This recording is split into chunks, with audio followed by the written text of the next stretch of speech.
안녕하십니까, 정인태입니다. 베트남인들 왜 한국에서 범죄 주역이 되는가? 한국 베트남 관계 정립 방향은, 우리가 이제 이 베트남 보면은 염제신농이다 해서 염제신농을 시조로 삼고 있습니다. 이거는 그냥 베트남의 역사적 상식이거든요. 그래서 베트남 사람들은 이 염제신농의 후예로부터 해가지고 베트남의 이제 고대 국가가 성립됐다, 이렇게 이제 주장을 하고 있습니다. 그 염제신농 하게 되면은 배달국의 영웅이죠. 그래서 우리가 배달국의 영웅으로 태오보키 선생, 그리고 염제신농, 그리고 치우천왕을 뽑게 됩니다. 치우천왕 같은 경우에는 월드컵 축구 때 치우천왕 깃발, 치우천왕 응원대를 통해서 우리 국민들에게 많이 알려졌고, 치우천왕은 이제 동이민족, 우리 배달국의 영웅이다라는 거예요. 태오보키 선생 같은 경우는 우리 태극기 보게 되면은 4개가 지금 있는데 원래는 8개가 이렇게 있죠. 음양의 태극과 8개.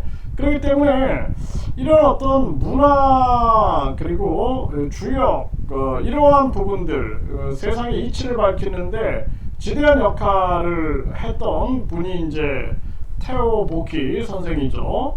그래서 태오보키 선생은 이제 동이족이다. 그 배달국의 성으로 우리가 태오보키, 염제신농, 그리고 치우천왕 이렇게 뽑고 있습니다. 중국 같은 경우에는 황제 헌원을 자기들의 시조로 삼는데, 요즘에는 황제 헌원뿐만 아니라 이제 염제신농을 포함시키려고 하죠. 왜냐하면은 많은 소수 민족들, 염제족들이 이제 염제신농을 시조로 삼고 있고, 베트남도 이제 그런 거죠. 그러다 보니까 결국에는 그 소수민족의 역사까지 자기네 역사로 포함시키려고 이제 중국이 이제 날조를 하고 있는 그러한 모습이 보여집니다.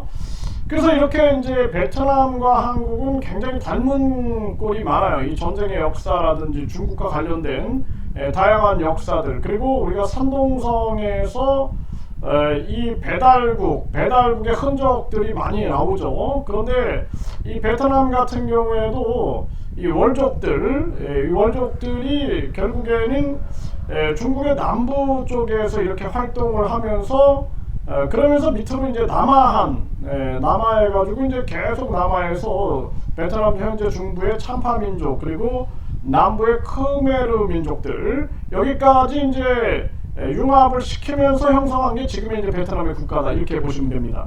그렇기 때문에 베트남 남부 산둥성이라든지 이런 식으로부터 우리가 따져 올라가게 되면은, 그래서 베트남이 염제신농을 본인들의 시조로 삼고 있고, 우리 또한 염제신농 태오보키 선생이라든지 또는 치우천왕을 배달국의 성으로 우리가 꼽고 있는 것이죠. 여기서 이제 유사한 측면이 있는데, 베트남은 굉장히 복잡합니다. 그래서 54개 민족이 얽혀 있고, 아까 말씀드린 것처럼 월족부터 시작해서 중부의 참파 민족, 그리고 이 남부의 크메르 민족까지 아주 이렇게 굉장히 다양한 민족들이 함께 살아가고 있고, 그리고 고구려 유민으로 알려진 우리가 묘족, 몽족이라고 하죠. 지난번에 제가 방문을 했었던 그러한 곳인데, 여기도 이제 보게 되면은 그런 역사적 관계성이 상당히 많이 이렇게 연루가 되어 있습니다.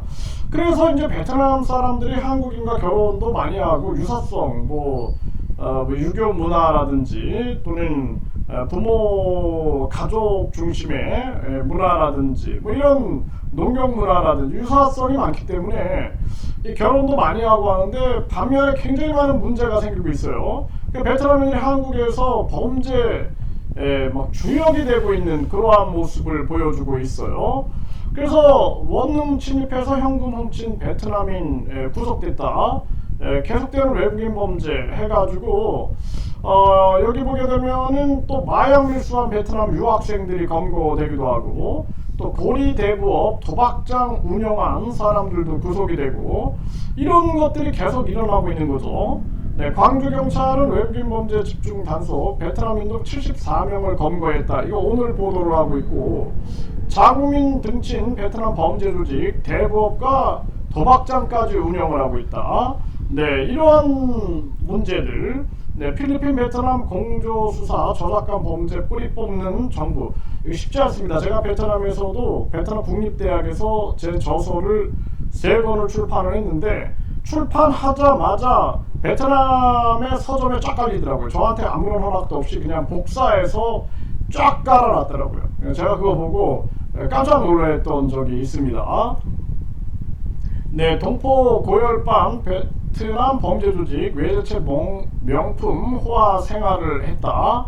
네, 부산에서 활개 베트남 범죄 집단 검거 연 이자 만 1790%. 네, 이런 문제들. 또 이렇게 오늘 기사 보면 잔고 증명 위조 불법 대출 마약 투약 베트남인 구속이 됐다. 네, 결혼 6일 만에 도망간 베트남 아내 불법 체류 유흥업소에서 일하네요. 사적 제재 논란. 이 계속 이런 문제들이 터지게 되는 거죠. 네, 인조 꽃다발 속에 마약 숨겨 팔았다. 베트남 민매 조직. 잡고 보니 유학생들이 연루됐다. 이런 것들이 보도가 되고 있고요. 이혼 후에 노숙 생활하다 구청 창고에 불 베트남 이주 여성의 실형이 떨어졌다.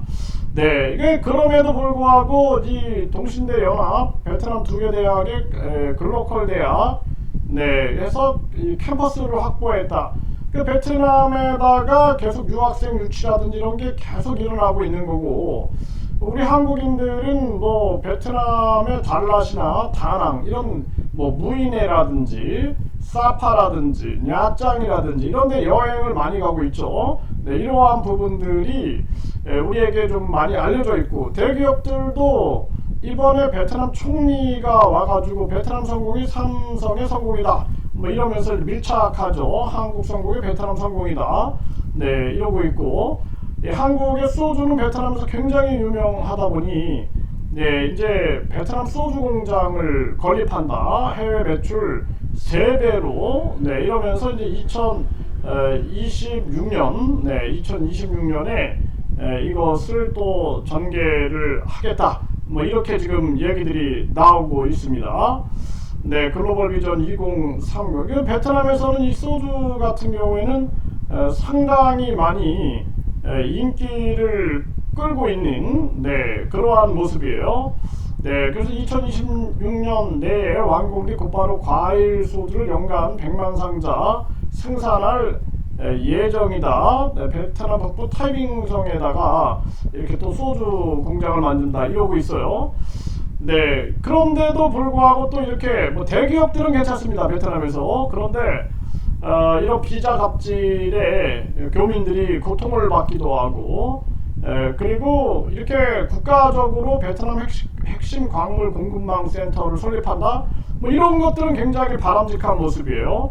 그런데 교민들 뭐 그냥 베트남에 이제 한국인들이 많이 진출하거나 해서 자영업, 중소기업 뭐 이렇게 이제 진출하는 사람들은 굉장히 큰 고통을 겪죠.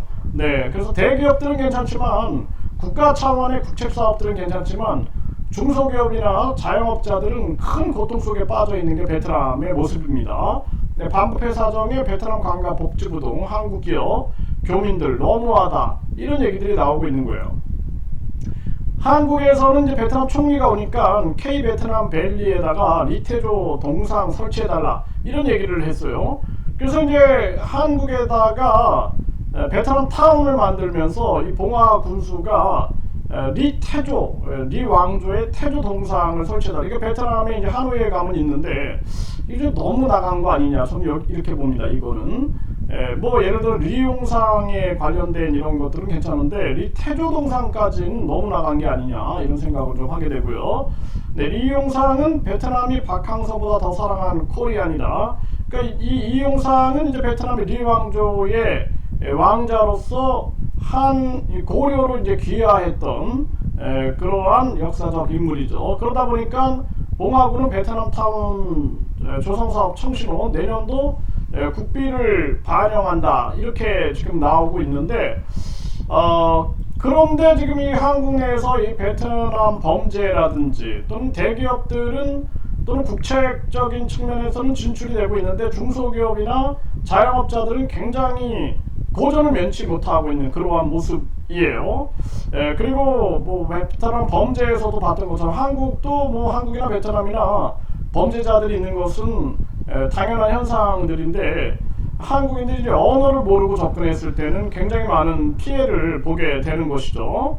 네, 이런 부분들 주의해야 한다. 베트남인들이 한국에서 이렇게 범죄 주역이 돼서는 안 될 것이다라는 거예요. 그래서 이 교민회라든지 자체적으로도 이 문제 해결에 총력을 기울여야 한다. 저도 베트남 학생들 가르치면서 이 역사적인 강조도 하면서 끊임없이 모범이 되길 강조하고 있거든요. 그리고 이 한국 베트남의 관계 정립 방향은 염제신농이 배달국의 성웅이다. 근데 베트남은 염제신농을 본인들의 시조로 삼고 있다. 그리고 베트남의 이제 강씨들이 베트남의 이 초대 국가를 건설해가지고 통치해왔다. 뭐 이런 역사적인 부분들, 그리고 고구려 유민으로 추정되고 있는 그런 몽족들의 활동들, 또 한국과 유사한 소수민족 그 역사를 탐구해 가다 보면 배달국의 다양한 어떤 그 역사적 공통성을